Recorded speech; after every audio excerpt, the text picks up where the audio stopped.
L'émission Info.tvc est rendue possible grâce au soutien financier du gouvernement du Canada. Bonjour et bienvenue à cette édition du 10 avril 2026 d'Info.tvc. Cette semaine à l'émission, il y aura une conférence gratuite sur l'anxiété à la bibliothèque Madeleine Gagnon d'Amqui. Ce sera ensuite une deuxième édition pour le festival Ahamqui. La Serve fusionne avec un autre groupement forestier. Ce sera la deuxième édition de Dansons Lonco. Mais tout d'abord, nous faisons un retour sur la manifestation qui a eu lieu le 2 avril à Québec où plusieurs organismes de la Matapédia ont pu y participer.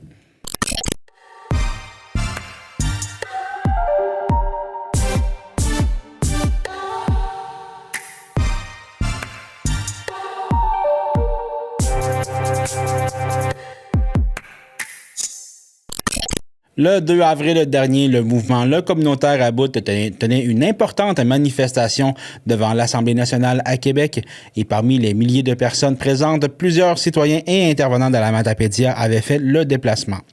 Un transport organisé par la Troc Bas-Saint-Laurent a permis à des participants de la région de s'y rendre. 2 autobus ont quitté Rimouski tôt le matin dès 6h45, ce qui a obligé plusieurs personnes de la vallée à partir à l'aube pour ne pas manquer le départ. À bord, l'ambiance était à la fois conviviale et engagée. Des intervenants de différents organismes communautaires du Bas-Saint-Laurent ont profité du trajet pour échanger entre eux, partager leur réalité, mais aussi leurs inquiétudes face aux enjeux de financement qui touchent leur milieu. À l'approche de Québec, on sentait monter une certaine fébrilité, un mélange d'excitation, de solidarité et de détermination. L'envie de se faire entendre était bien présente. Les manifestants sont arrivés devant l'Assemblée nationale vers 11h et le site s'est rapidement rempli. Vers midi, selon les organisateurs du mouvement, plus de 10 000 personnes s'étaient rassemblées. La mobilisation s'est déroulée dans le calme avec plusieurs prises de parole au micro ouvert où des intervenants ont partagé leur réalité et exprimé leur ras-le-bol. La manifestation s'est conclue vers 14h30 et les participants de la région ont repris la route en direction du Bas-Saint-Laurent peu après 15h. Sur le chemin du retour, je me suis entretenu avec 2 représentants de la Troc Bas-Saint-Laurent. D'abord, Maxime Tremblay, agent de liaison, qui revient sur l'organisation du transport et la mobilisation régionale. Puis Émilie Saint-Pierre, coordonnatrice, qui dresse un bilan de la journée et de la participation. Maxime, est-ce que c'était un gros défi quand même d'organiser des autobus? En fait, premièrement, d'où est venue l'idée d'organiser des autobus qui partent du Bas-Saint-Laurent pour se rendre jusqu'à Québec? En fait, le Bas-Saint-Laurent, ça a quand même été tard avant qu'on embarque dans le trail de About. Ouais. Donc, ça fait peut-être 4 ou 5 semaines seulement que la région s'est mobilisée. Fait que dans un si court délai, organiser ça, c'est sûr que c'est un certain défi. Puis bon, tu sais, ça s'est fait dernière minute un peu, qu'il y a eu des changements, il a fallu gérer ça. Mais bon, je pense que le résultat en valait la peine. Fait qu'on est bien content. C'est combien de personnes et combien d'organismes environ qui étaient dans les autobus? Au Bas-Saint-Laurent, on est environ 150 personnes. Le nombre de groupes, c'est une bonne question. C'est peut-être une quarantaine, cinquantaine de groupes. J'ai pas le chiffre sous les yeux, mais c'est dans ces eaux-là. OK. Et c'est quoi les plus gros défis là, dans cette organisation-là d'autobus? Ça demandait beaucoup de temps. En fait, oui, ça demandait du temps, mais c'est surtout que le Bas-Saint-Laurent est un grand territoire avec des particularités. C'est 8 MXC. Donc, plusieurs arrêts, différentes heures de départ, différentes dynamiques de territoire aussi. C'est pas, les territoires de MRC n'étaient pas mobilisés partout pareil. Donc, il y a ça qui rentre en ligne de compte. Fait que, mais bon, c'est libre aussi. C'est les gens qui veulent embarquer. Mais ça s'est fait, je dirais, plus dans les derniers jours là, où il y a eu un emballement, là, dans les derniers jours de la dernière semaine. Parce qu'ils en ont parlé beaucoup dans les médias et ça a eu l'effet escompté. C'est qui a financé ça, en fait, ce transport-là? Oui, c'est une bonne question. En fait, au départ, quand on s'assoit autour de la table, on le sait pas qui va financer quoi. Mais finalement, la Troc, c'est sûr qu'on a mis là, la main à la pâte là-dessus. Mais il y a d'autres partenaires, là, les CDC, certaines CDC du territoire. Surtout ça, là, certaines CDC, la Troc, là, qu'on a mis des sous pour avoir un montant là, pour être capable de financer le transport, puis aussi, les petites collations, etc. Super. Merci, Maxime. Émilie, on est sur le retour de Québec présentement de la fameuse manifestation du 2 avril. Comment tu as trouvé ça, premièrement, globalement, là, la journée? Vraiment génial. Il y avait vraiment beaucoup de monde devant l'Assemblée nationale. On ne sait pas encore exactement les chiffres, mais on pense plus de 10 000. Fait que la foule était dense, la foule était prudente, la foule était motivée. Donc, on était toutes là pour une même cause, une meilleure reconnaissance puis un meilleur soutien des organismes communautaires. Une belle réponse, pas Saint-Laurent aussi, vraiment. Oui. Ouais. Y a-t-il quelque chose qui t'a marqué en particulier aujourd'hui? Ben, la densité de la foule puis je pense la motivation des gens, on sentait vraiment que les gens étaient déterminés. Fait que ça, c'était vraiment beau à voir. Moi, je pense que je repars avec la détermination du mouvement communautaire. Puis là, aujourd'hui, ça a donné que c'était la dernière journée de François Legault, qui a eu la haie d'honneur, 1 heure et demie de personnes qui l'ont honoré. Est-ce qu'on a l'impression peut-être que ça n'aura pas eu l'impact voulu? Tu penses que ça va quand même avoir fait jaser? Au niveau médiatique, on parle? Ouais. Je pense qu'il va y avoir, oui, on peut pas. Je pense que de ce que j'ai entendu, ça fait des années. Peut-être pas des années, ça fait très longtemps qu'il n'y a pas eu autant de personnes devant l'Assemblée nationale. Fait qu'on va suivre les bulletins de nouvelles, mais déjà, ça sort dans les nouvelles. Fait que je pense qu'on va quand même en parler. Mais on repart plus. Oui, il y a l'impact médiatique, mais il y a l'impact sur notre solidarité comme mouvement. Puis ça, je pense que c'est quand même assez puissant, là, ce qu'on a vécu aujourd'hui au niveau de la solidarité que ça a pu créer. Là, si aujourd'hui, on n'a pas les résultats escomptés, penses-tu que ça va aller plus loin encore? Y a-t-il d'autres choses de prévues? Il en parlait déjà, là. Dans le fond, il y a des cellules. Les cellules se rencontrent tous les mardis matins. Donc, toutes les cellules de dans toutes les régions se rencontrent toutes en même temps, tous les mardis matins. Ça va continuer. Donc, si le mouvement va continuer de s'organiser comme ça, on a entendu parler peut-être des mercredis de mobilisation. Puis, c'est sûr qu'il va y avoir une autre phase en vue des prochaines élections. Mais on va voir, ça vient vraiment des groupes de base. On va voir comment le terrain veut s'organiser. Ouais. Et au-delà de la mobilisation sur le terrain, le mouvement cherche aussi à faire avancer les choses du côté politique. Je me suis également entretenu avec Caroline Chartier, co-porte-parole du mouvement Le Communautaire à Bout, qui revient sur l'impact de cette manifestation, mais aussi sur l'état des échanges avec le gouvernement et les prochaines étapes du mouvement. Madame Chartier, merci beaucoup d'être avec nous. En fait, j'aimerais, avant qu'on commence les questions, que vous vous présentiez un peu vite comme ça, là. Oui, absolument. Donc, comme vous l'avez dit, Caroline Chartier, je suis directrice générale adjointe au Centre Roland-Bertrand de Shawinigan, qui est un organisme de lutte à la pauvreté.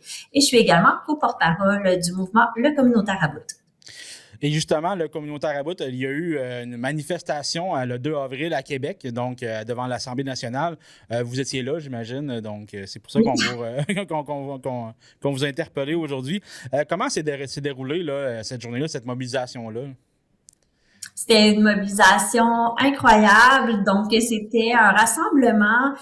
Au début, il faut comprendre qu'on visait 3 à 5 000 personnes. Puis, on voyait les semaines passées, on voyait le nombre d'autobus qui allaient se présenter sur place. Puis, plus ça allait, plus on se disait, on va-tu se rendre à 10 000 personnes? Puis, les autorités policières nous ont confirmé qu'on avait eu bel et bien plus de 10 000 personnes sur le site le 2 avril dernier. OK, quand même, c'est beaucoup de gens. Oui. Ça a concordé avec la dernière journée de François Legault. Là. Donc, c'est la dernière journée de siège de François Legault. Est-ce que c'était voulu ou c'est vraiment comme un accident de parcours, si on peut dire? Oui, c'est effectivement un hasard. C'est pas quelque chose qu'on savait d'avance. Il faut savoir que nous, la date du 2 était ciblée depuis très longtemps pour différentes raisons. Donc, mais après, on a constaté que ça allait être la dernière journée de Monsieur Legault, mais ça nous a pas freiné. Tout était organisé de toute façon, donc on allait aller de l'avant avec cette initiative-là. OK. Est-ce que vous pensez que ça peut vous avoir nui un peu dans la couverture médiatique, un peu de la manifestation ou...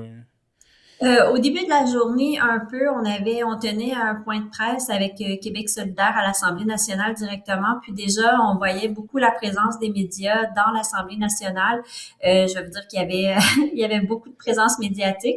Par contre, nous, on tenait un point de presse, le communautaire à Bout, là, on s'était donné une bonne heure sur place, donc de l'autre côté de la rue, face à l'Assemblée nationale. Puis, en fait, je pense que ça a amené une proximité. Donc, les médias qui ont juste traversé traversé la rue, sont venus capter ce qu'on avait à dire. On a fait un point de presse avec eux, puis après ça, ils sont retournés là, rejoindre l'équipe de M. Legault, mais ils sont ressortis en après-midi. Les médias, la majorité des médias étaient sur place pendant le rassemblement. OK. Donc, là, justement, vu qu'il y avait quand même... les gens siégeaient donc dans l'avant-midi. Est-ce que ça vous a permis, lors de la manifestation, de pouvoir rencontrer un peu des élus qui sont venus vous voir dehors? Ou, Oui, certains élus sont sortis à l'extérieur pour venir nous rencontrer.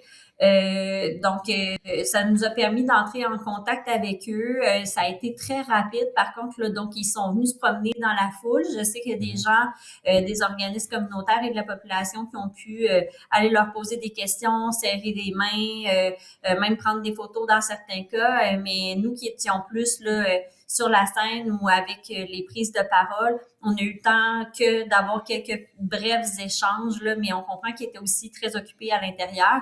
Mais oui, la plupart sont sortis là, pour venir à notre rencontre, ne serait-ce que quelques instants. OK.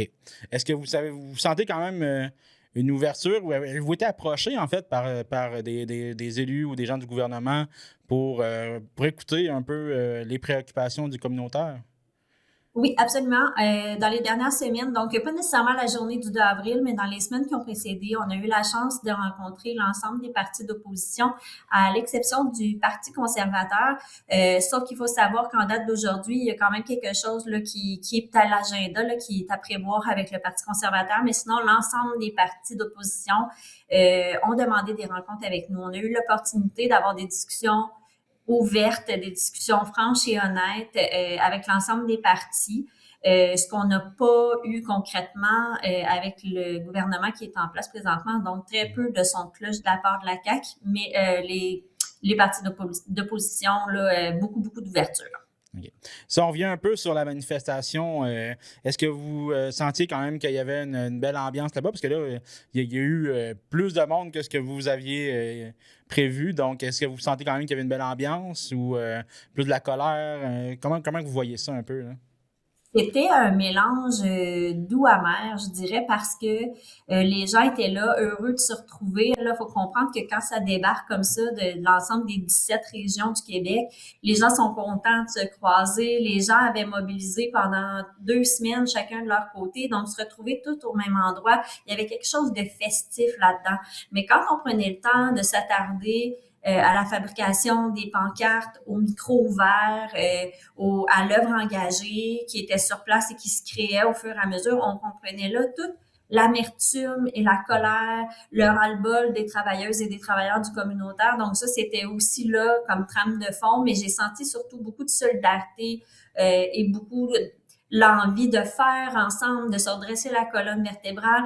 Vraiment, ce rassemblement-là a permis là, de venir souffler dans les braises du mouvement communautaire à bout, puis c'est venu confirmer pour nous beaucoup de choses au niveau de l'intention puis de la volonté que les choses changent. Mm-hmm. Est-ce qu'il y a d'autres actions qui sont prévues dans le futur, proche, moyen terme? Donc, comment vous voyez ça, l'avenir du mouvement? Parce que le 2 avril, c'était pas une finalité, là, donc j'imagine qu'il y a d'autres choses de prévues. Absolument. Donc, déjà, hier, au retour du congé de Pâques, on a réuni l'ensemble des membres du comité de coordination nationale. Donc, on se fait des rencontres régulières par Teams, évidemment, pour réunir tous ces gens-là à travers le réseau de la province. Et déjà, on est en ouverture, toutes les cartes sont sur la table présentement, tout est possible. On parle de refaire des mouvements de grève. Il y a l'idée de la grève illimitée aussi qui est là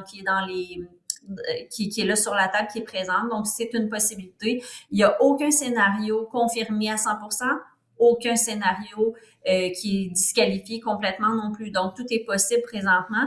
Ce qu'on comprend, c'est que les gens tiennent à garder la mobilisation, tiennent à maintenir les revendications, tant et aussi longtemps qu'on n'aura pas eu. La première chose que l'on demande, c'est une table de négociation, donc avec le gouvernement qui est en place. Donc, tant qu'on n'aura pas eu cette table de négociation-là, on sera le caillou dans le soulier, là, tout le temps un petit peu fatigant. Donc, à chaque fois qu'il y aura une sortie du gouvernement de la CAQ, donc on parle par exemple de ce dimanche 12 12 avril où on va choisir qui de Mme Fréchette ou de M. Drainville sera à la tête de la CAQ pour les prochains mois. Donc, on sera sur place, on va être là, on va être visible, on va se faire entendre.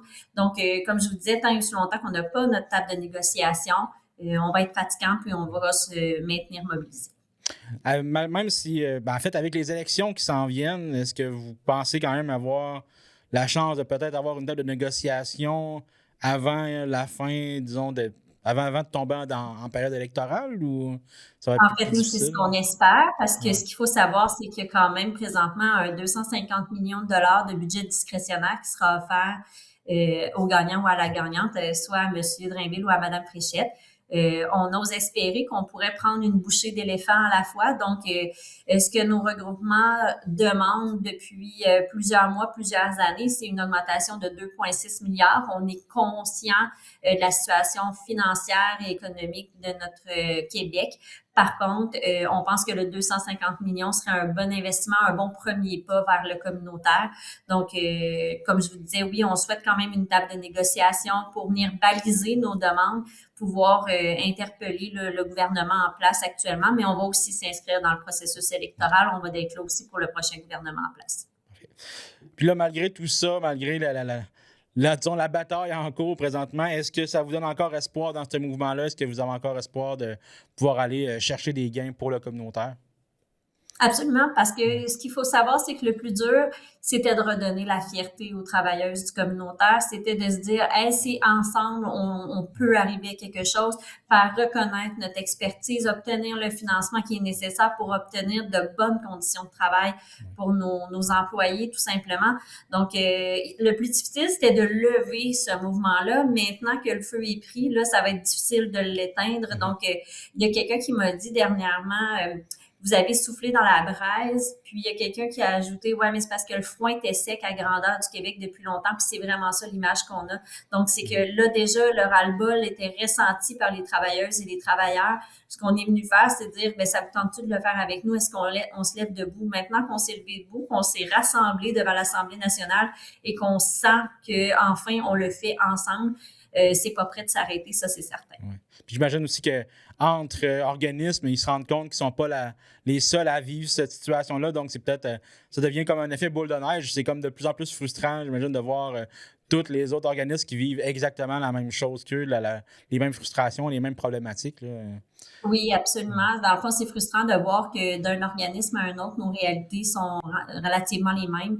C'est difficile aussi de partager le mépris de la CAQ présentement, de se dire, tu sais, on a très peu de son de cloche de leur part. Donc, ça aussi, là, ça devient un irritant de dire, mais qui sommes-nous? Puis pourquoi, à un certain moment, pendant la pandémie, on nous a nommé services essentiels, puis on a obtenu des sommes pour venir pallier auprès des populations les plus vulnérables. Puis maintenant qu'on n'est plus en pandémie, ben on mérite même pas une table de négociation ou une conversation ou des engagements clairs. Donc, c'est sûr que de partager ce mépris-là à travers l'ensemble du réseau communautaire, effectivement, là, c'est hautement pertinent. Mais merci beaucoup, Mme Chartier, puis on va suivre les prochaines actions de très près. Excellent, merci. Merci. Alors que la pression se maintient, les organismes communautaires espèrent que cette démonstration de force a su faire passer un message clair. Pour suivre les prochaines actions du mouvement, vous pouvez consulter leur site web ou leurs réseaux sociaux, notamment about.info. Santé mentale Québec Bas-Saint-Laurent sera de passage à Amqui pour présenter une conférence gratuite intitulée Stress et anxiété au service de l'humain. Une rencontre qui est vraiment ouverte à tous, qui est gratuite, qui propose de mieux comprendre ces mécanismes bien présents dans notre quotidien, tout en offrant des pistes pour mieux les apprivoiser.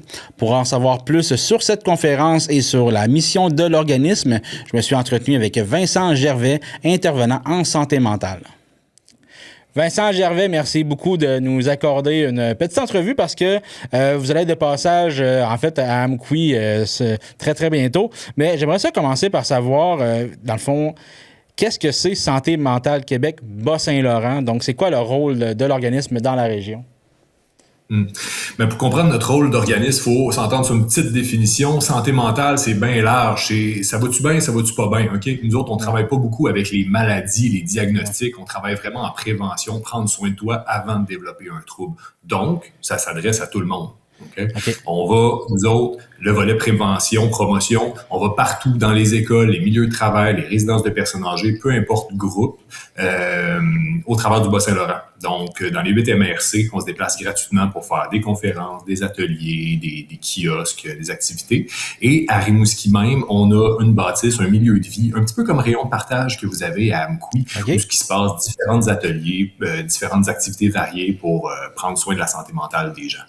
OK, quand même très intéressant. Je connaissais pas du tout avant qu'on s'en parle. Je vous offre une conférence gratuite à Amkoui le 14 avril prochain. D'où est venue un peu l'idée de cette conférence-là? Bien, on se rend compte que le stress, l'anxiété, c'est une thématique qui touche tout le monde, les jeunes, les vieux, les travailleurs, tout le monde. Donc, ça vaut la peine d'adresser ce message-là, un peu comme un message d'espoir. La conférence se veut positive, constructive, parce que souvent quand on entend parler du stress et de l'anxiété, on en parle à la négative. Mais on va voir au travers de la conférence que c'est quand même ce qui nous a permis, le stress, de survivre à des époques, genre dans l'époque des mammouths où aller chasser, c'était super dangereux. C'est ça qui nous a permis de survivre à ces époques-là. Donc, on va essayer de s'en faire un allié au lieu de s'en faire un ennemi. Donc, cette conférence-là s'adresse vraiment à tout le monde, j'imagine, là. Oui, tu sais, on est super accessible, on parle pas un jargon scientifique, là, on vulgarise les choses, ça va être autant accessible pour des jeunes. Justement, hier, on était à Matane, il y avait des gens d'à peu près 16 ans, comme il y avait des gens de 85, tu sais, puis tout le monde en a passé un bon moment, là, fait que... Super. Puis, dans le fond, qu'est-ce que les gens vont... En fait, comment va se dérouler cette conférence-là? Ça va être une forme de présentation, il va y avoir des échanges, des ateliers, comment ça va se passer? Ouais. Ben, ça dure à peu près 1 heure et quart, parce qu'au travers de notre présentation, plutôt conférence, on va interpeller quand même les gens pour savoir leur avis sur certaines questions. Donc, dépendant des échanges, ça peut durer un petit peu plus longtemps. Là. Des fois, les gens aiment bien partager un petit peu de leur tranche de vie. Fait que c'est ça. Conférence, mais on va quand même chercher les gens. On essaye d'adapter nos exemples en fonction de ce que les gens nous répondent. Donc, on rebondit un petit peu sur ce que les gens nous disent. Fait que, voilà. Super. Est-ce que tu as un exemple simple, là, un peu d'outils là, ou de stratégie que vous allez nous parler pendant cette conférence-là? Bien, premièrement, on parle du stress, ensuite on parle de l'anxiété, la différence entre les deux, puis on donne des stratégies pour les deux. Mais c'est sûr que si on est anxieux, on va être stressé. Donc, toutes les stratégies qu'on va donner au niveau du stress, ça va être encore bon pour la deuxième partie.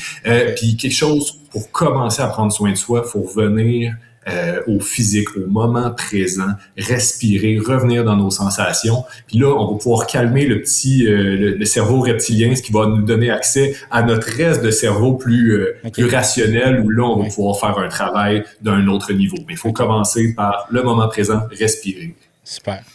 Parfait. Ben écoute, rappelle-nous la date, l'heure, le lieu, pour être sûr que tous les gens qui se sentent interpellés puissent pouvoir aller vous voir. Certainement. Donc, mardi prochain, 14 avril, 18h, à la bibliothèque Madeleine Gagnon à Amkoui. C'est gratuit. Vous pouvez inviter vos voisins, votre famille, votre chat, votre facteur. Ça va nous faire plaisir de les voir. Puis, c'est sans réservation. Donc, vous arrivez là, premier arrivé, premier servi, mais il devrait avoir de la place. D'après moi, Mike, à la bibliothèque, il n'aimera pas ça qu'on apporte un chat à la bibliothèque, là, mais... Je faisais une blague. Super. Ben, merci beaucoup. Puis, donc, on se voit donc mardi prochain à 14h. Le 14 avril. On avait dit quelle heure? À 18h. 18h. Parfait. C'est juste pour être sûr. Merci beaucoup. Parfait. Merci beaucoup à vous. Bonne journée. Bonne journée. Pour nous joindre, composez le 418-629-4503 ou écrivez-nous à journaliste@tvcmatapedia.com. Restez à l'affût de toutes nos activités en nous suivant sur Facebook. Vous pouvez également regarder nos émissions en vous abonnant à notre chaîne YouTube. Cet été, c'est un retour en force de l'humour à Amqui avec la deuxième édition du festival à Amqui. Après une première édition qui a su surprendre et faire rire dans un lieu plutôt inusité qui était l'ancien hôtel de ville d'Amqui, donc qui est en déconstruction présentement. Le festival revient avec une deuxième édition. Pour nous parler de ce qui nous attend dans cette édition-là, je reçois Alexandre Pinault, un des organisateurs. Bonjour, Alexandre. Salut. Écoute, avant de parler de cette deuxième édition, j'aimerais ça qu'on revienne sur la première édition du festival. Donc, c'était dans l'ancien hôtel de ville qui est actuellement en déconstruction, comme je le mentionnais. Comment vous avez vécu ça, donc, de faire ça dans un lieu qui était voué à être détruit? Ouais, ben, en fait, je pense que l'ancien hôtel de ville d'Amqui, c'est un lieu qui avait quand même pas mal d'histoire. C'était un bâtiment qui avait démarré comme centre culturel, qui était devenu hôtel de ville au fil du temps. Fait que quand on cherchait l'endroit idéal l'année passée, il y a plus qu'un an en fait, il y avait tellement d'options, mais à un moment donné, quand on a su que l'hôtel de ville était pour être déconstruite, on a regardé l'histoire et on se disait ah, ben, tu sais, c'était quand même un lieu culturel, on pourrait au moins créer un dernier événement, là, un dernier happening dans ce lieu-là. Ouais. C'est de valeur un peu que la construction est imminente, parce que ça aurait pu faire une autre belle opportunité de salle à Amqui. La réponse du public était comment dans cette première édition-là? Très bonne, très bonne. Je dirais là, qu'on a eu un achalandage d'environ 190 personnes par soir. Sur une capacité de 200 quelques places, qui est vraiment je dirais au-dessus de nos attentes. On n'avait pas vraiment d'attente telle quelle. C'est sûr qu'on voulait remplir le plus possible. Mais nous autres, notre but, c'était de créer un gros happening humoristique dans la vallée. Là. Donc, plus que de monde, plus qu'on a du fun. Ouais. T'avais-tu des highlights, on peut dire, ou des moments forts de la première édition? Ben, je dirais le spectacle de Pascal Cameron qui a étonné beaucoup de monde. Il y a peut-être pas beaucoup de monde qui le connaissait ce soir-là avant. Les commentaires sont encore... je n'entends encore parler, là, pour vrai, puis on le voit de plus en plus dans les spectacles, il fait de plus en plus des grosses salles. C'est un nom qui gagne à être connu.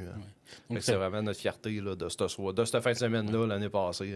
C'est un peu quelqu'un qu'on était chanceux d'avoir dans le coin avant qu'il devienne plus accessible. Oui, exactement. Je regardais, là, il y a Albert Rousseau à Québec, il y a la salle de Jardin d'Ellis à Rimouski qui est presque complète déjà, une supplémentaire même. Là. On est vraiment chanceux de l'avoir eu. Pascal. Comment aussi les humoristes ont trouvé ça, leur expérience à Amqui? Vraiment le fun. Je pense que tout le monde a trippé. Que ce soit le spectacle ou l'enveloppe du spectacle, l'after-show extérieur avec le Beer Garden, l'ambiance totale qui régnait, le côté, on a essayé de faire de quoi le plus professionnel possible, l'éclairage, etc. Le monde ont vraiment trippé là, pour vrai. Là. Ouais. Est-ce que vous avez appris des choses de cette première édition-là? Des choses à peut-être ne pas refaire ou à refaire ou à ajouter? Un spectacle le samedi après-midi, quand il fait gros soleil, c'est pas évident dans une salle intérieure. Fait que cette année, on a décidé là, d'enlever le spectacle du samedi après-midi, qui était comme un extra, en fait, au festival l'année passée. On a inclus le jeudi soir de la tournée des finissants. Là, je vais en parler avec la programmation tantôt. Oui. Là. Est-ce que le changement de lieu aussi va apporter une ambiance différente? Ben, ça reste un petit peu plus une grande salle, je dirais. Beaucoup mieux. Un kit de son qui va être de meilleure qualité. Qui va respirer un peu plus l'année passée avec la salle. On a vraiment transformé la salle de l'hôtel de ville en salle de spectacle un peu plus. Là, cette année, on a une salle qui va respirer plus, un kit de son stable. Oui, parce que ça se passe à la salle des 50 ans et plus. Donc, exactement. Je l'avais pas nommé. C'est la salle des 50 ans et plus qui ont déjà un bon kit de son. Ils sont déjà vraiment équipés. On va avoir un petit peu moins d'ouvrage, je dirais, pour transformer la salle.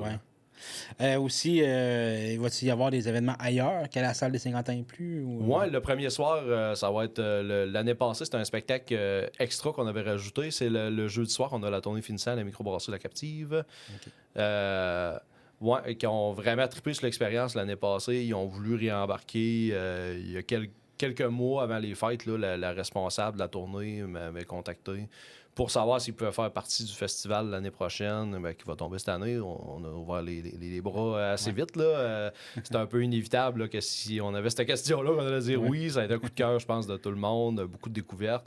C'est quand même 13 humoristes et futurs humoristes, en fait. Là, 13 finissantes de l'école de l'humour là, qui se relaient scène back-à-back. C'est assez impressionnant. Ça donne une soirée très remplie, ben des rires. Aussi, est-ce tu penses aller voir... est-ce que vous pensez voir plus grand un peu pour cette deuxième édition-là ou ben non, vous essayez de rester plus stable? Sauf la salle qui est un petit peu plus grande. Non, on reste quand même stable avec la même formule qui a été quand même gagnante l'année passée. On veut pas partir en peur non plus, trop voir grand. On fait quelques éditions dans cette envergure-là. On verra ce que le futur nous réserve. Là. Oui, parce que c'est ça, c'est à peu près le même nombre de places assises que vous avez ouvert, je pense. Oui, on a mis exactement le même nombre là, pour cette année. Si on a encore à peu près le même achalandage, la disposition des chaises va donner. Si on a encore un 190 par soir à peu près, on vise 220 parce qu'il y a 220 places de disponibles. Ouais. On vise 220, mais si avec 190, ça va donner le feeling d'une salle bien remplie. Là. OK. Parce qu'il y aurait-il possibilité de mettre plus de chaises? Oui, c'est juste qu'il va falloir vraiment refaire peut-être une petite configuration, mais oui, il y a possibilité de rajouter peut-être un peu de quelques places. Oui, la programmation, ça va ressembler à quoi? As-tu une idée un peu de... En fait, ça a été annoncé. Oui, exact. Ouais. Le festival va avoir lieu, je vais nommer les dates tout de suite, là, qui est du 9 au 11 juillet 2026. La première soirée, le jeudi 9 juillet, c'est la tournée des finissants à Microbrasserie de la Captive, comme j'ai nommé. 13 finissantes qui se relaient back-à-back sur le stage, qui est impressionnant à chaque fois. Pour vrai, moi, j'ai capoté l'année passée de voir quasiment l'autobus débarquer là, puis prendre d'assaut la salle. Là, c'est vraiment impressionnant.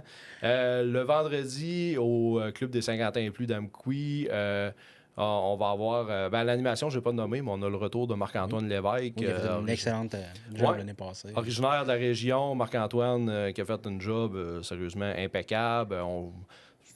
Ça allait de soi là, qu'on allait le reprendre. Là. Ça n'aurait pas eu d'allure à moi qui n'aurait pas été disponible. Donc, Marc-Antoine Lévesque va réanimer le vendredi et le samedi. Donc, on a Marc-Antoine à l'animation. On va avoir Laurie Théroux,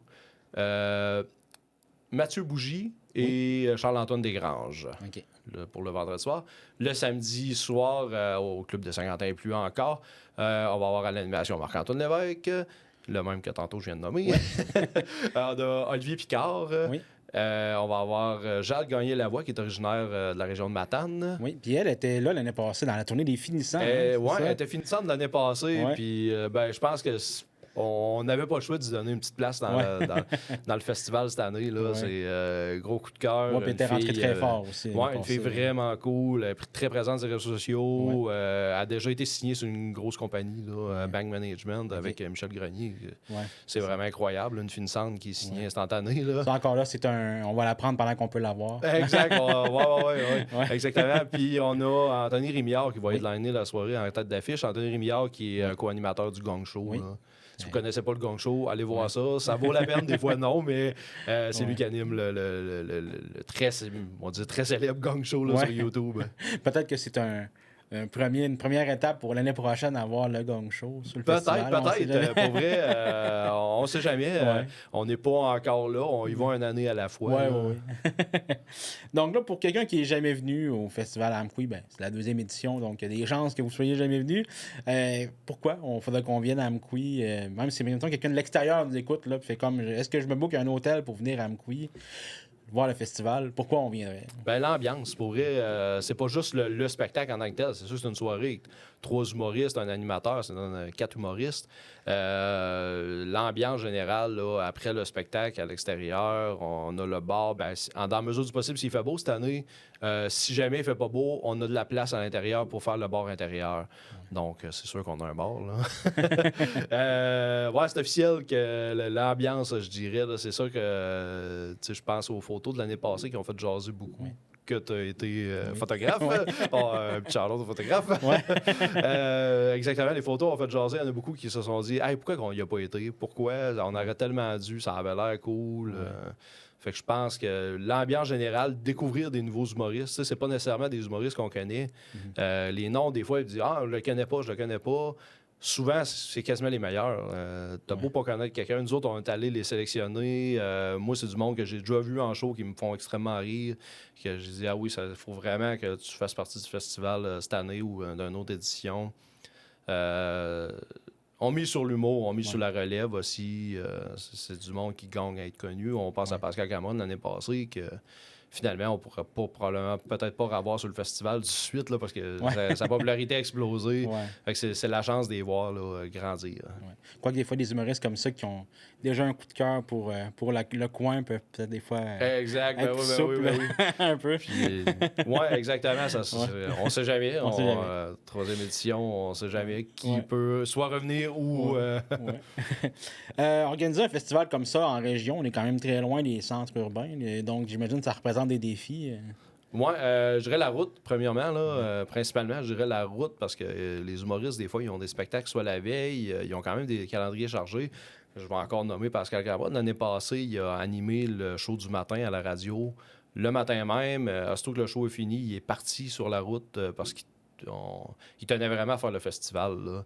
Il aurait pu dire soit canceller sa journée de radio ou canceller ce spectacle-là, mais il a dit non, regarde, je vais faire les deux. C'est la route vraiment le problème.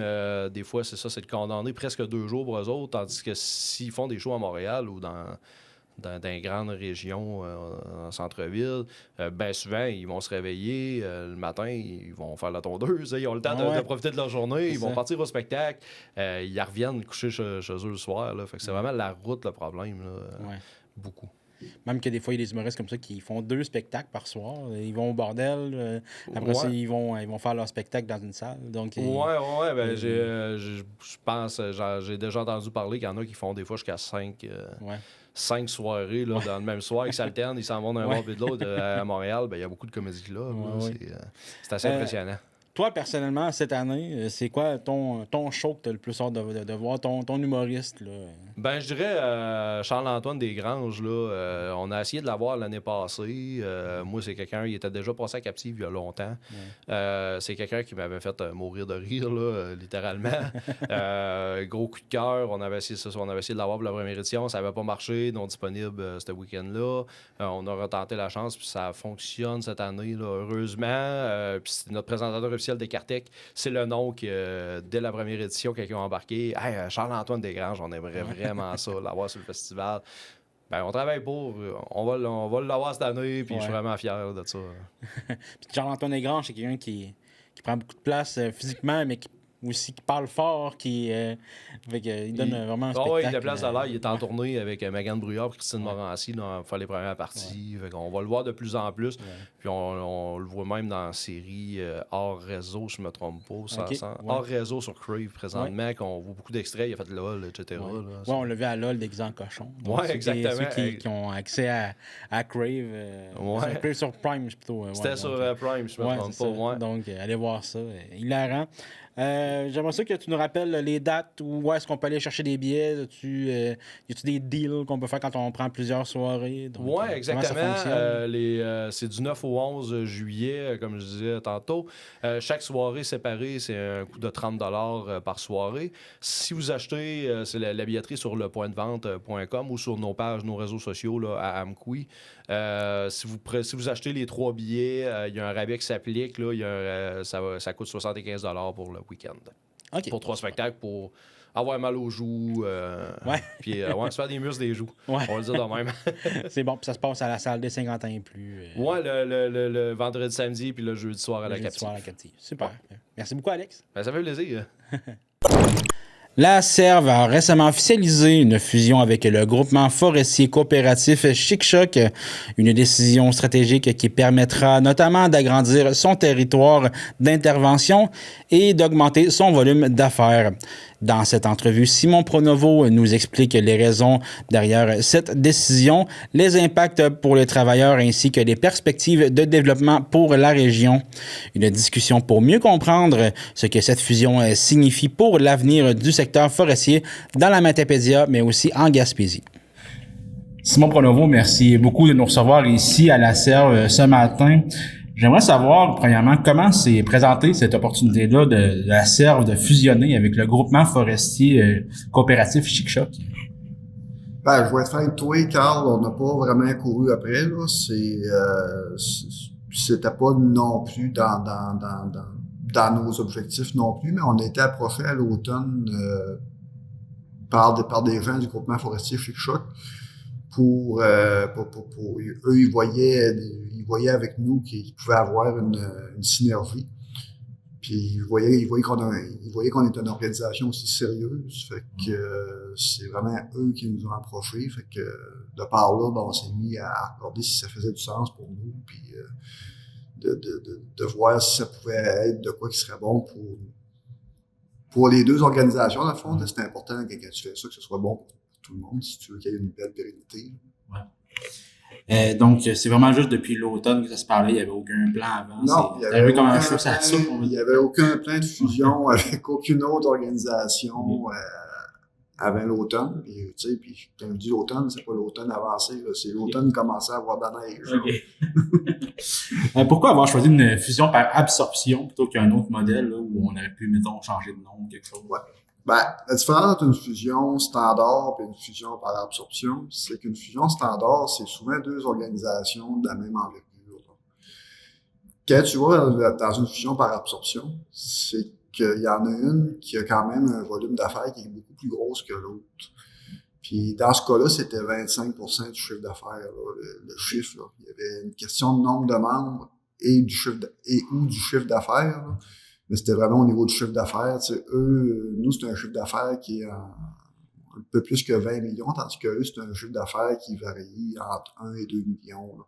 Fait qu'on avait le ratio. Fait que dans ces cas-là, tu sais, c'est beaucoup plus simple de faire une fusion par absorption que de créer une nouvelle entité. Là. Tu sais, t'es juste à regarder côté administratif dans tout ça, puis côté juridique, c'est beaucoup plus facile. Okay.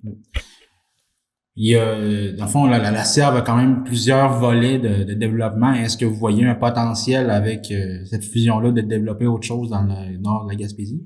Oui, ben c'est ça qu'on a regardé. Tu sais, le groupement coopératif Chic-Choc, de par leur taille, de par, tu sais, étant donné que c'est une petite organisation, ça pouvait être difficile pour eux, des fois, de développer des choses. Nous, on est une plus grosse organisation, on a toujours été porté vers le développement. Cette fusion-là va se faire, puis ça sera pas quelque chose, je pense, qui va être difficile pour nous à faire, parce que c'est pas une nouvelle chose, c'est pas quelque chose qu'on connaît pas, là. Les activités qui se font là, c'est toutes des activités qu'on fait déjà ici, qu'on maîtrise. Fait que pour ce qui est du début de cette nouvelle aventure-là, on devrait plutôt se concentrer seulement sur ce qu'ils font déjà, puis mais par contre, on voyait quand même qu'on allait avoir un pied établi sur le nord de la Gaspésie. Ouais. Puis s'il y a des opportunités qui se présentent, puis là, je parle d'opportunités, puis j'en ai pas aucune dans la tête, ouais. Mais s'il y a des opportunités qui se présentent éventuellement au nord de la Gaspésie, une organisation comme la nôtre va être capable de la saisir. Là. Donc, elle a déjà de l'expérience dans plusieurs domaines. Dans plusieurs domaines, puis tu sais, peut-être des partenariats avec des entreprises locales aussi, des fois, qui ont besoin de quelqu'un pour avoir des services quelconques. Ça peut être des amis qu'on regarde. Est-ce que cette fusion-là vient quand même renforcer la position de la Serve dans le milieu de l'industrie forestière? Oui, parce que je veux pas, on dit on a agrandi notre territoire, on a agrandi notre volume d'affaires. Puis avec tout ça aussi, il vient, tu sais, c'est drôle à dire, mais avec tout ça, il vient des employés. Là. Ouais. Puis on sait que ici, des employés, c'est précieux des employés. Ouais. Puis il y a quand même, du côté du nord de la Gaspésie, une vingtaine d'employés qui travaillaient au groupement Chic-Choc. Fait que, comme je vous dis, il vient des employés avec une expertise. Puis ça va être bénéfique à notre organisation aussi. Là. Comment est-ce que justement ces employés-là et aussi même les employés de la Serve ont pris cette fusion-là? Est-ce que c'est quand même ça s'est tout pris positivement ou il y a eu des... Oui, il n'y a pas eu aucun négatif là, au niveau des employés. De leur côté, ils voyaient une consolidation de leur emploi. Ils voyaient aussi qu'ils se greffaient qu'une organisation sérieuse. Puis ça a été accueilli très favorablement de leur part. De notre côté aussi, tu sais, je veux dire, regarde, c'est quelque chose de nouveau. Ça quelques années qu'il n'y avait pas eu de nouveau ici à la Serre. Fait que oui, ça avait été accepté, ça avait été accueilli favorablement par tous les employés. Est-ce qu'il y a des différences de culture ou de méthode de travail que vous avez notées quand même entre les deux regroupements? Oui, c'est certain qu'il y a quelques petites différences, mais c'est minime, là. Tu sais, c'est certain que là, c'est une petite organisation. Peut-être que les gens étaient peut-être plus polyvalents. Peut-être qu'ici, on est peut-être plus un peu spécialisé. Quelqu'un qui fait un emploi ici, peut-être que c'est moins large, là, tu sais, je sais pas si tu comprends ce que je veux dire. Là-bas, ben là, vu que c'est plus petit, ben, un contremaître va peut-être faire un petit peu plus que le travail de contremaître. L'ingénieur forestier va peut-être faire un petit peu plus que le travail d'ingénieur forestier. Je veux dire, c'est peut-être moins, on est peut-être plus spécialisé vu qu'on est plus gros ici. Est-ce que cette fusion-là aussi va amener un besoin de main-d'œuvre supplémentaire? Il va y avoir des choses qui vont changer un peu? Pas nécessairement. C'est certain que, puis là, tout ce que j'ai pas dit aussi, tu sais, le côté administratif, c'est nous qui le récupérons ici à la Côte-Saumon, là. Ce qui va rester au niveau de Chic-Choc, c'est le service aux clients, le service aux membres, puis le service plus qui est plus près des opérations, là, la technique et les travailleurs sylvicoles. Peut-être que ça va nous apporter un petit surplus d'ouvert ici au niveau administratif. Peut-être que ça va nous permettre nous ici, d'engager une personne de plus, mais regarde, ça, on est encore à l'étude de ça, là, on n'a pas, mais pour l'instant, non. Il n'y a pas, avec le personnel qu'on a présentement, le personnel là-bas, ben, ça fait. Est-ce que c'est sûr qu'il est peut-être tôt pour le dire, pour le penser, mais est-ce que vous pensez que ça pourrait être un premier pas vers d'autres expansions ou c'est vraiment juste parce que l'opportunité s'est présentée? C'est juste parce que l'opportunité s'est présentée, mais regardez, demain matin, il y a quelqu'un d'autre qui nous contacte, on va évaluer la possibilité. C'est pas, tu sais, regarde, dans ce cas-là, on l'a regardé. On a dit oui, c'est bon pour nous, c'est bon pour eux. Puis si demain matin, quelqu'un d'autre qui nous contacte, on va encore l'étudier. Ouais. Est-ce qu'il y a quelque chose que vous souhaitez que les citoyens ou de la Matapédia ou en fait aussi surtout les membres de la Serve retiennent un peu de cette annonce-là? Ben, regarde, pour ce qui est des membres propriétaires, puis aussi des membres travailleurs. Les membres travailleurs, tu sais, je veux dire, ça n'impliquera pas beaucoup au niveau opération. Ça, il y aura rien de ça. Peut-être un petit peu au côté administratif, que là, il va y avoir quelques petites modifications à faire. Fait que là, il va peut-être avoir un petit impact par rapport à ça. Mais pour ce qui est des membres travailleurs, ben, ça changera pas aucunement les services qu'ils ont ici. Puis, c'est un petit peu comme une filiale, là. C'est le même principe. Tu sais, on a une filiale au Faribault, ça n'impacte pas nos membres travailleurs. On a une filiale de production de plaies, ça n'impacte pas nos membres travailleurs. Par contre, ça renforce l'organisation, puis ça permet par la suite de donner des meilleurs services. Merci beaucoup. Ça me fait plaisir.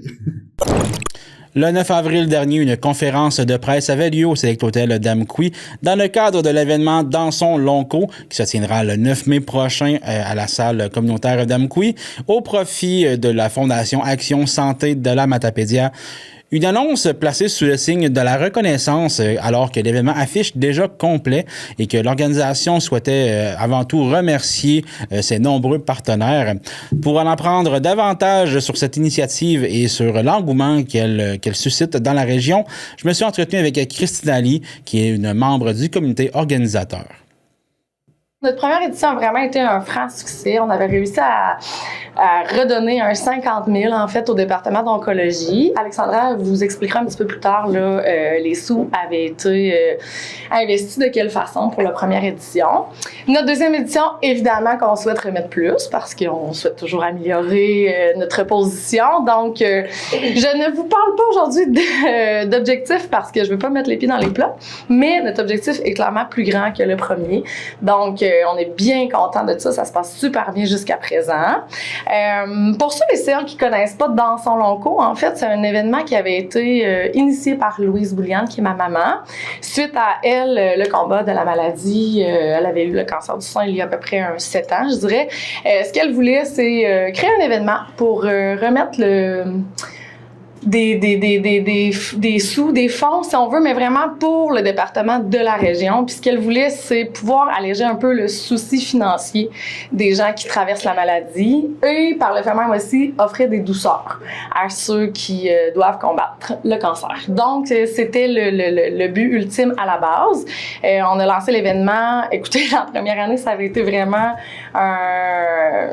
un franc succès en termes de vente de billets. Là, en moins de 48 heures, on avait déjà tout vendu nos billets. Puis je vous annonce que cette année, on est encore complet. Donc aujourd'hui, l'objectif, c'est de vous présenter qu'est-ce qui va se passer, mais on n'a plus de billets à vendre. Donc les gens ont re-signé présent pour notre deuxième édition. Évidemment, pour pouvoir remettre nos sous, on a besoin d'avoir des bons partenaires financiers.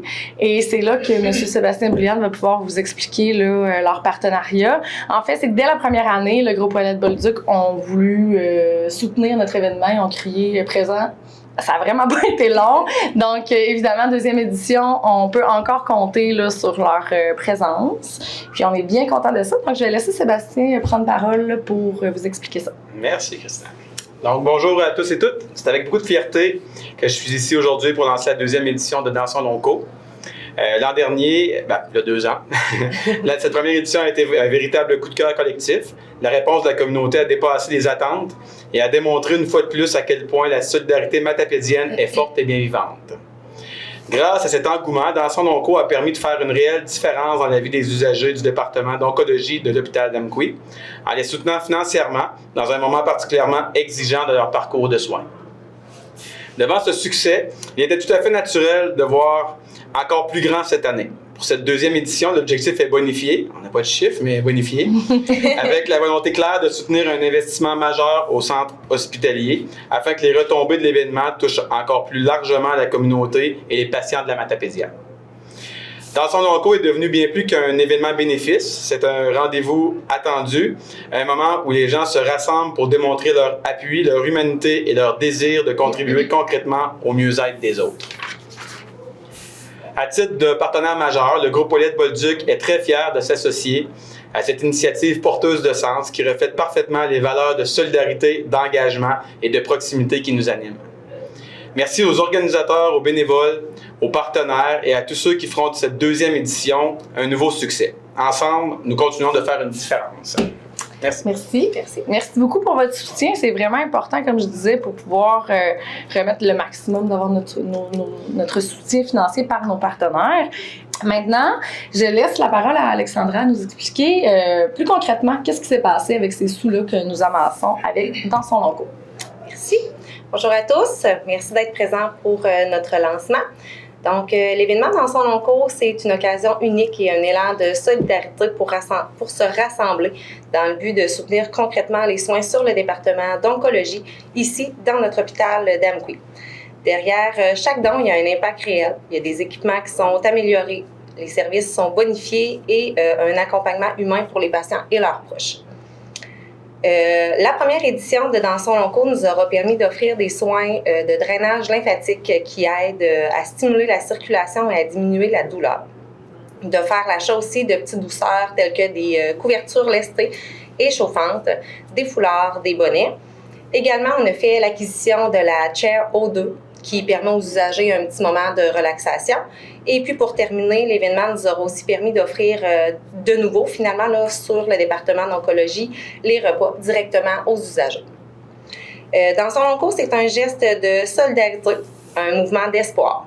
C'est choisir de se rassembler, de célébrer la vie et de soutenir concrètement les soins et les services offerts en oncologie. Pour cette deuxième édition, on est heureux de vous annoncer qu'une partie des profits amassés lors de l'événement servira à appuyer un projet majeur en collaboration avec le CIUSS du Bas-Saint-Laurent, la Fondation Action Santé de la Matapédia et le Club Lyon avec qui on fait déjà plusieurs activités là, tout au long de l'année. C'est un investissement qui va permettre d'améliorer la qualité des soins ici, chez nous, pour l'ensemble de la communauté matapédienne. Grâce à votre présence, votre engagement et à votre générosité, on peut continuer à améliorer les équipements, soutenir le personnel médical et offrir un accompagnement humain et essentiel aux patients et à leurs proches. On tient à remercier chaleureusement nos partenaires, nos bénévoles et tous ceux et celles qui rendent cet événement possible. Votre implication est précieuse et fait toute la différence. Merci à vous tous de contribuer chacun à votre façon à cette cause qui nous tient tous unis. Ensemble, faisons de Dansons Locaux un moment marquant, porteur d'espoir et surtout un succès collectif. Parce qu'au-delà de la maladie, il y a la vie. Et lors de cet événement, nous choisissons de la célébrer. Merci. Voilà. Christina, on vient de faire aujourd'hui la conférence de presse pour la 2e édition de Dansons Locaux. On n'a pas vraiment parlé de date, de qu'est-ce qui se passe, tout, parce que c'est déjà sold out. Oui. Premièrement, j'aimerais ça savoir, vu que c'est déjà sold out, est-ce que si vous, la 3e édition possible, est-ce que vous pourriez envisager de faire ça dans un endroit plus grand pour qu'il y ait plus de gens? Parce que la demande a l'air très grande. Oui, la demande est grande. C'est très difficile pour nous de refuser des gens, honnêtement, parce qu'on aimerait offrir la possibilité à tout le monde de venir. On avait envisagé l'aréna, en fait, parce qu'il rentre 800 personnes à peu près, là, de mémoire. Mais honnêtement, c'est beaucoup de travail supplémentaire, mais d'investissement supplémentaire pour offrir une soirée à la hauteur de ce qu'on offre déjà à la salle communautaire. Par exemple, le son. T'sais, fait au final, ce qu'on se rendait compte, c'est que ça allait être vraiment, oui, il y a plus de gens présents pour vivre l'événement, mais le chèque au final qu'on va remettre sera pas plus grand. Ouais, les dépenses allaient être plus grandes. Fait qu'on a décidé d'y aller humblement, puis de combler la salle communautaire, ce qui est déjà très gros en passant. Oui, quand même, oui. Mais c'est vraiment une cause qui touche beaucoup de gens. Fait que c'est vraiment difficile pour nous là, comme je dis, de refuser, mais on n'a pas le choix. C'est combien de billets qui étaient en vente? 500. 500? OK, quand même. C'est 500 la capacité maximale de la salle, donc on a 500 personnes. OK. Ouais. C'est quoi qui se passe dans cet événement-là qui est très VIP? Oui, c'est déjà vendu. Oui, c'est ça. En fait, c'est sûr que, tu sais, nous, notre objectif, c'est de donner beaucoup d'espoir aux gens qui traversent la maladie. Fait qu'il va y avoir des vainqueurs qu'on appelle, en fait, là, qui vont faire partie de l'événement. Durant cette soirée-là, ils vont recevoir un chandail, puis ils vont être invités à venir à l'avant pour recevoir un élan là, de force et de courage pour continuer à traverser la maladie, ou bien de célébrer le fait que la maladie est derrière eux puis qu'on peut continuer la vie puis être heureux. Fait qu'il y a ce moment-là. Évidemment qu'on fait aussi une minute de silence pour nos disparus, les gens qui ont perdu le combat contre la maladie. Puis, on va avoir un moment aussi où est-ce que là, on va dévoiler un premier montant qu'on va offrir. Ensuite de ça, on a la fureur qui anime les gens un peu. Okay. Ouais, fait que ça, c'est un petit côté dynamique. Ma mère tenait à ce bout-là, donc on le fait, puis c'est drôle, c'est le fun. Ouais. Ça fait vraiment un beau moment. Il y a aussi un encan animé, en fait, là, qu'on fait vers la fin, là, juste avant la partie musicale. En soirée, on a David Paradis qui vient démarrer la partie musicale, puis on a un DJ là, pour terminer la soirée. Fait que c'est quand même une bonne soirée. Oui, c'est une bonne soirée. Et là, si jamais les gens disent « Ouais, mais là, j'ai pas eu mon billet, je veux y aller l'année prochaine », comment on fait pour se prendre d'avance? Et lalou. C'est très difficile, honnêtement. Là, cette année, ce qu'on a fait, en fait, c'est qu'on a grossi les tables. Fait qu'au lieu de... Parce qu'on avait des tables l'année passée où il y avait 8 personnes, 9 personnes. Là, maintenant, cette année, c'est tous du 10 personnes. Qu'on a réussi à le faire de cette façon-là pour diminuer un peu... améliorer l'espace, si on veut. Puis ce qu'on a fait, c'est que ça nous a donné des tables supplémentaires là, où est-ce que les gens se sont comme regroupés. Puis on a déjà vendu... Dans le fond, ce qu'il faut comprendre, c'est que c'est pas juste les gens de l'année passée qui reviennent. Okay? Ouais. Il y a des nouvelles personnes qui font partie. On a offert une table de plus pour nos vainqueurs.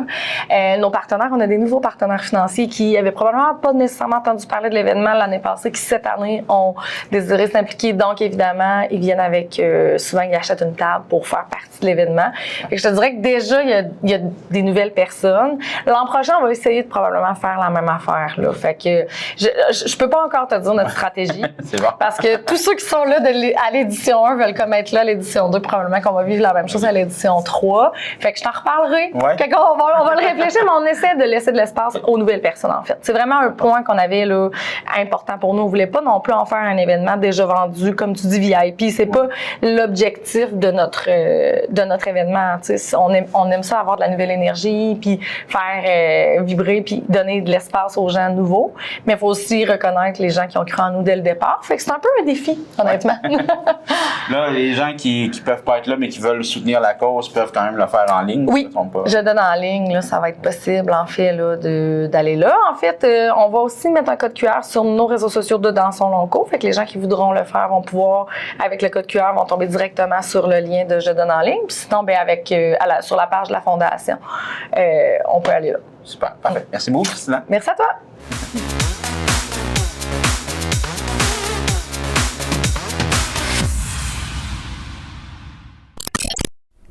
Informatique Bar-Est est responsable de l'entretien du matériel informatique de votre TVC. Informatique Bar-Est, vente et réparation d'ordinateurs, services commerciaux et résidentiels. 418-629-INFO. C'est ce qui conclut cette édition d'Info.tvc. N'oubliez pas de jouer au bingo ce dimanche à 12h30 sur nos ondes et sur YouTube. Donc, on se revoit la semaine prochaine.